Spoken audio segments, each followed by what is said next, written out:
Hi everyone, thanks for joining. Recently, I have received quite a few requests for coaching sessions, specifically about the AI-enabled coding round. That tells me two things. First, this interview format is becoming much more common, not only adopted by Meta, but many more companies are using this round to evaluate candidates. And second, I think many candidates feel unsure about how to prepare for it. So I thought it would be helpful to create this short video to explain what the AI-enabled coding interview actually is, how it's evaluated, and most importantly, how you can succeed in it. And of course, what you can do or cannot do during the interview, or best not to do. Let's get started. So maybe first, just to clarify, what is the so-called AI-enabled coding interview? So first of all, it's despite the name, this is still fundamentally a coding interview. That means like you are expected to demonstrate like four core skills from first problem solving. So you need to understand the problem, clarify requirements, and design an approach. And in the same time, communicate with the interviewer, hey, is this valid? Is my assumption correct, etc. So same to any other coding round or system design interviews. First, you need to understand what problem you are to solve, and you need to clarify, validate your assumptions. And the second, yeah, it's coding interview, so it's about code development, writing clean, correct, structured code, logical, making sense, don't repeat yourself, etc. All the coding best practice, choosing the most appropriate data structure and algorithm. So that's by default what it is. And so instead of like lead code style, just a structure algorithm is more about the business use case related. In the Meta example, so think about like this is a social company, like you could think about like social graph, how you have like friend recommendations, for example, or friends nearby. Those are valid scenario. You're not expected to code like all the solutions because like what the two examples I mentioned, like take many of engineers years to polish, etc. That's data infrastructure involved as well. So mostly it's about simulate that in a smaller scale, maybe just the business logic. And then the third part is debugging and verification. Same as like your day-to-day engineering life. Finish the coding is not the end of the development cycle. You need to finding bugs, testing edge cases, and validating correctness. You need to walk through your code, just like in any other coding round. Walk through the code, finding bugs, mention any edge cases, how do you verify, and writing the test case. So I think that's one thing in most coding round, maybe time constraint, you don't have time to implement unit test, but with AI enabled, you can use AI to write unit test, right? So that's one of the requirement. And the number four is definitely technical communication, explaining your thinking clearly and collaborating with the interviewer. That's the common as any other interviews. AI tools are optional, I would say. So if you decide, hey, I'm quite efficient, I don't want to use it, that's fine. You are not judged by how frequent you use AI, how efficient you are using AI as a tool. You are judged by how you solve the problem, like the four criteria, like problem solving, code development, debugging, verification, technical communication. If your solution is solid, everything you explained is sound, that you don't use AI, that's not going to give you any negative impact.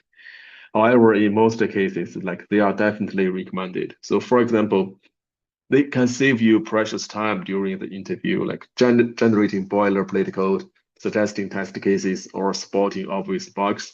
You get nervous or you found like pressure. Like so, it's I would say in most cases, candidate found it easier to ask AI to do some fundamental works. A lot of candidates consider them as like either a junior engineer help you do some work or the staff engineer who can help you answers or both. So try to utilize that where it makes sense. Of course, later on I'll introduce like what is recommended, what is not. So AI does not replace the fundamentals. You are still expected to understand time and space complexity, or at least you should be aware of that exist, that how to evaluate the quality of your solutions. Data structure and trade-offs, always, algorithm reasoning. In most cases, it's not leak code like algorithm are involved, but still in some cases, you might do some like sorting or something like some simple algorithm, but mostly business logic. And then cover edge cases and explain why your solution worked. Um, and so for me, you can always think of AI as an accelerator, not a substitute for engineering judgment. And then let's come back to how interviewers actually evaluate you. Interviewers are not grading how good your prompts are. They are evaluating you. Like I said, like it's your capabilities. Can you break down an unfamiliar problem? Can you choose reasonable data structure and algorithm? Can you reason about complexity? How to validate your solutions, explain trade-off. Do you stay in control of the solution even while using AI? That's how you validate, how you verify, how you still take ownership for like the solution you provided. So that's the important thing. Your ownership matters. Even if AI give you all the code, but you can't explain it, you can't reason well with the what is provided. That's the biggest red flag for this round. You must be able to walk through every important line of your final solution. I think some recommendations on how to use AI effectively during the interview. Um, some like practical framework. So, for example, use AI for mechanical tasks, generating boilerplate, writing helper functions, producing initial test case or verify the test case, translating pseudocode into code, etc. Some bad use case would be like, hey, asking for the full solution, pasting it blindly. Just copy the task description or whatever the requirement to the prompt, get some code, paste it directly. Then that means you are not trying to understand or the problem. So you are using the code you don't understand or skipping your own reasoning. So always treat AI output as a draft, not a final answer. And the second is about keep your own problem solving loop. You restate the problem, clarify constraints, propose high level approach, discuss complexity. It's the same as any coding interview, to be honest. Um, so you are like driving the solution and you need to show that to the interviewer, not AI dictating this. You are still in the driver's seat. Um, Another strong use case is like use AI as a reviewer. Like, hey, here's my solution. Can you help review it for edge case or bugs? This mirrors real engineering work and demonstrates maturity. Then some common mistakes I see, like first is about like letting AI take over.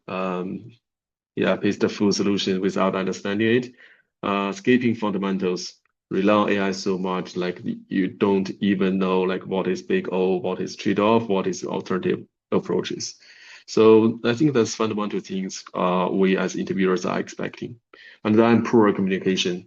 It's always about the collaboration. It's not like your solution you have a solid solution that's drop down. You need to like talk through what you are doing, like why it works, why it's not, any assumptions you are making, or you need to verify with interviewer about any constraints or limit or like business case.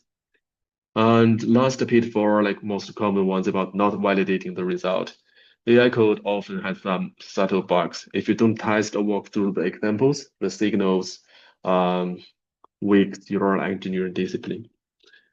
Um, I think that's pretty much on the high level. On this graph, I'm showing just some UI. Could be code panel, could be any tools. What you would expect in the coding interview. So on the page side, left-hand side of the page, that namespace like file structures where source code, test code, configuration, or some extra data point as input are provided by you. You can go through the structure first, walk through what is already provided and figure out like where you can add new code. Do you need like a new folder, new structure, edit existing files or add new files? So that's all up to you. You need to get familiar with that.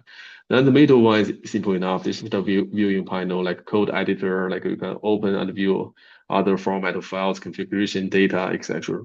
And I think the key is on the right-hand side. It's normally quite comprehensive, like multiple times listed horizontally on the top. That includes task descriptions, 1, 2, 3, 4, 5, and that's AI type where you can have like your input and get result back, and then you have like debugging panel where you see the output. So that's generally how it works. And then for the question itself, it's not only like one problem, say code this or code that. It's normally it's about like multiple steps, including some warm-ups, some like a core functionalities, some like debuggings. So maybe first the thing you can create like a unit test for some existing code or spot any bugs like or something nuances like not covered, edge case not covered by the unit test and fix them. And the second would be adding some like, hey, simple functions just to make sure it's functional working or like um, some simple logic. And then maybe the third question is about like really heavy lifting about like more production ready level of code, production grade code. So for each step, you can ask AI like to verify and assist you. So and yeah, don't get stuck too long on the first two questions because there are like definitely multiple stage. Maybe you can even verify with the interviewer how many questions or problems are there. Maybe they can tell you or maybe not, but it's not all definitely won't be just a one question for you to solve. Let me see what else can I share here. Yeah, as another thing is, let me see if I missed something from the recommendations. Debugging assistance, edge case test generation, refactoring, such as yeah, refactoring, you can ask AI to do that. Best practice. Okay. So best practice, definitely start with your own understanding first before prompting AI. You can clarify requirements, restate the problem, identify constraints and edge cases. Um, Also like use narrow specific prompts. Don't just throw the problem to AI and um, imagine they can fix everything. Then that means you are not owning the problem. Uh, yeah, we covered this. Always verify AI generated code. There will be subtle bugs. Treat AI suggestions as hypotheses. Yes. Keep communicating while using AI. Yeah, make sure like you understand what they are trying to do, like what you expect back and how you interpret that results. And then yeah, I think last one would be about how should you practice for this round.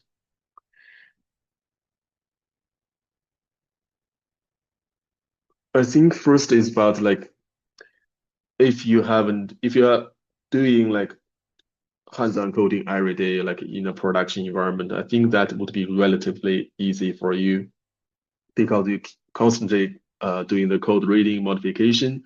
Um, but you can still like practice tasks like given an existing code at a new feature, like fix a bug in a time constrained way, like utilize AI while you're doing that. So that will help you and definitely improve some structure of the code, find some maybe technical debt, give yourself time box, fix that, create fix unit test, time box that. So that would be, yeah, really help you. And then about like debugging skills, debugging first, like some broken implementation. For example, List recently used the cache, binary search, flood rate limiter, REST handlers, etc. Like try to identify the problem in a very short time frame and multi-part extensions. So in some parts where like you need to extend the maybe POC code to fully production grade. So I think that means you need some like training with your mindset about um, what's the difference between POC, their bare minimum business logic, maybe working in some case, maybe not fully working, but it shows the probability. But at production level, you need to able to demonstrate, hey, it works well for like millions of users, things like that. Definitely practice with AI deliberately, writing concise prompts, validating outputs, explaining AI generated code. And then, yeah, I think this one common for any interview preparation, emphasize verbal reasoning, like trade-offs, failure modes, testing strategy, while design is maintainable, etc.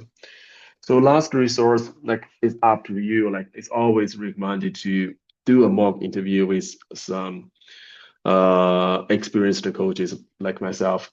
This round is much about like process as outcome. So it's a combination of system design, data structure, algorithm reasoning, and mimic real production problems. Lab coaching can help you like calibrate your AI usage. Because I think the challenge for any interview is like you don't know like how you'll get evaluated. What you do could be okay in a production environment, but how could you do it more efficiently in the interview environment? How to best use of your time? How to get to the key point directly?